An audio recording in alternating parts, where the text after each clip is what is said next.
अस्सलाम वालेकुम। आज जो वेब सीरीज है राइज ऑफ हिंदुत्व फैसिज्म, उसका पार्ट 3 मैं आपके सामने पेश करूंगा।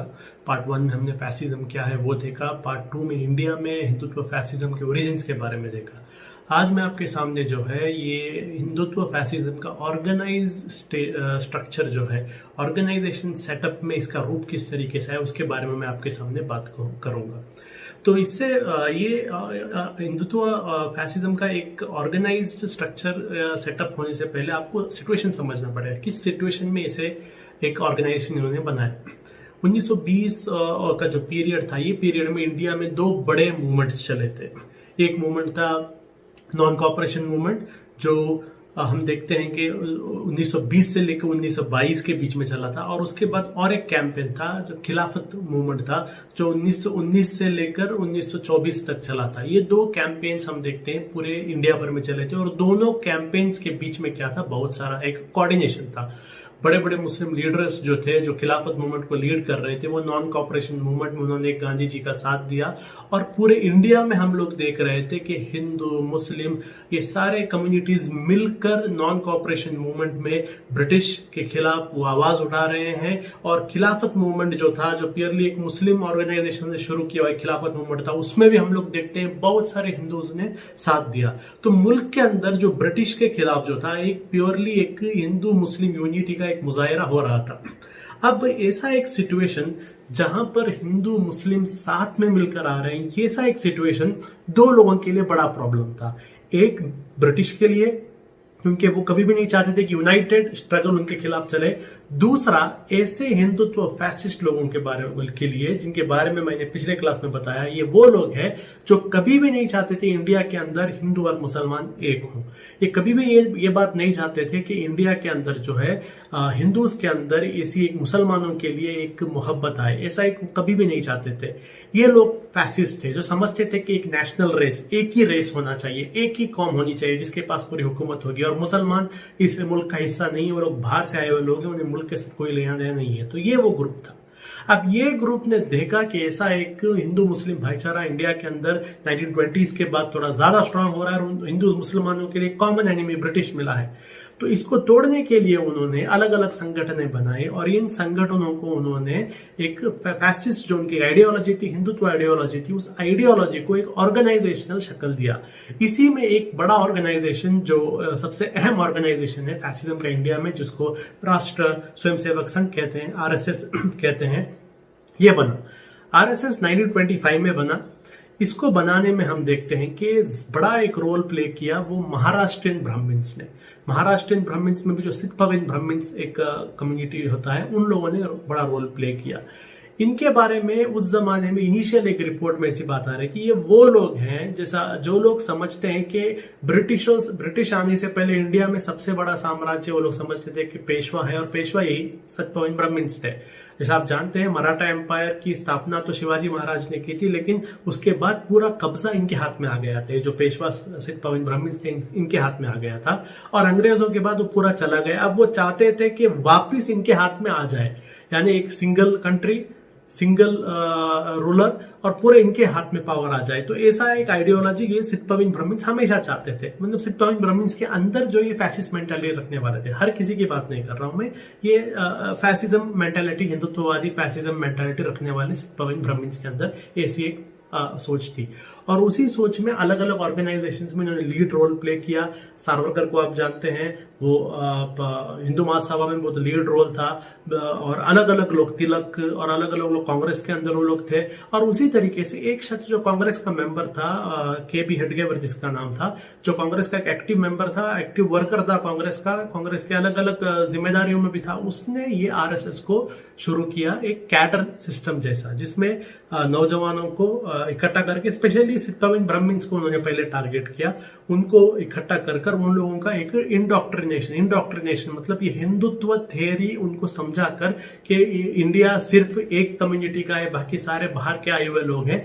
ऐसा एक फैसिस्ट ऑर्गेनाइजेशन सिस्टम इन्होंने 1925 में शुरू किया। एक 5 सितपविन ब्राह्मण्स ने मिलकर शुरू किया, जिसमें हेडगेवर एक है, उसके बाद हम देखते हैं सावरकर का भाई उसमें था, परांज पे था, डॉक्टर मुंजे, ये सब लोग मिलकर इन्होंने ऐसा एक ऑर्गेनाइजेशन राष्ट्रीय स्वयंसेवक संघ बनाया।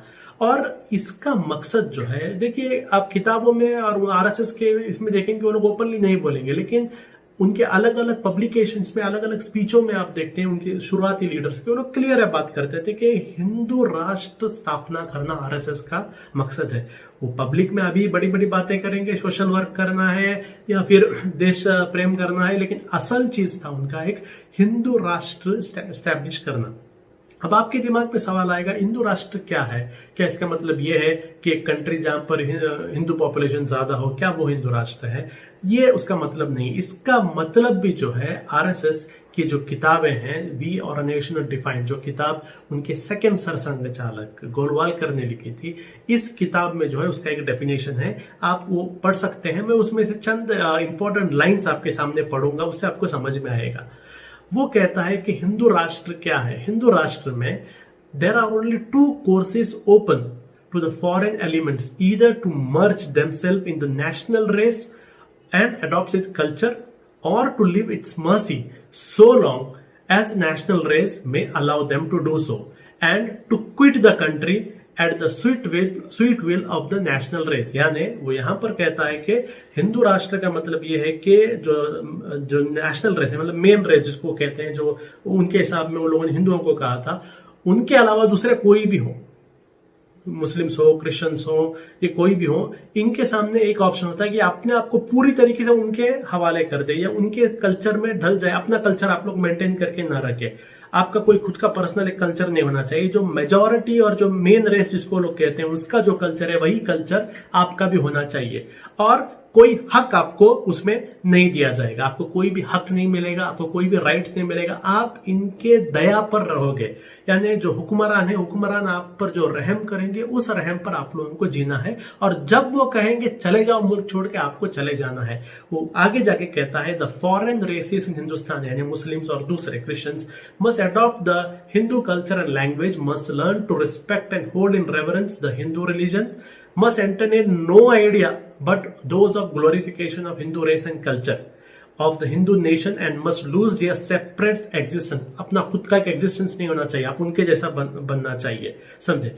Claiming nothing, deserving no privilege, far less any preferential treatment, not even citizen right। यानी आपको सिटीजनशिप राइट्स भी नहीं मिलेगा, कोई राइट्स आप उम्मीद भी नहीं करना है। आज जो ये सीए एनआरसी पूरा लेके आ रहे हैं, आप लोग सोच रहे हैं कि कोई नई चीज है, नई चीज नहीं, ये जमाने से इनका प्लान है, जो इनके किताबों में आ रहा था, अब वो ये फैसिस्ट आइडियोलॉजी आपके सामने ला रहे हैं। तो ऐसी एक हिंदू राष्ट्र कॉन्सेप्ट बनाने के लिए एक ऑर्गेनाइजेशन आरएसएस बनाई गई थी।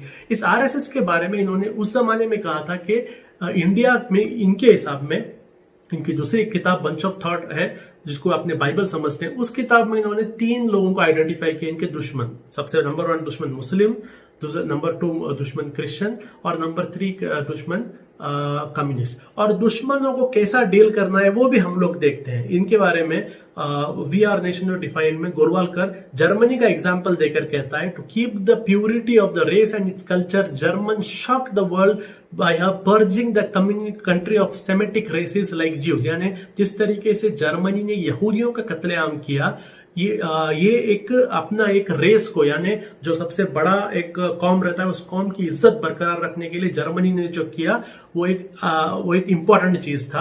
और एंड में वो कहता है इस चीज का, a good lesson for us in Hindustan to learn and profit by. हमें ये चीज को सीखना, यानी हम लोगों को ये जो इंटरनल थ्रेट्स हैं, जिस तरीके से जर्मनी में ज्यू थे, यहां पर जो इंटरनल थ्रेट्स हैं उनको भी हम लोग इसी तरीके से डील करना है। ये उनका कॉन्सेप्ट था।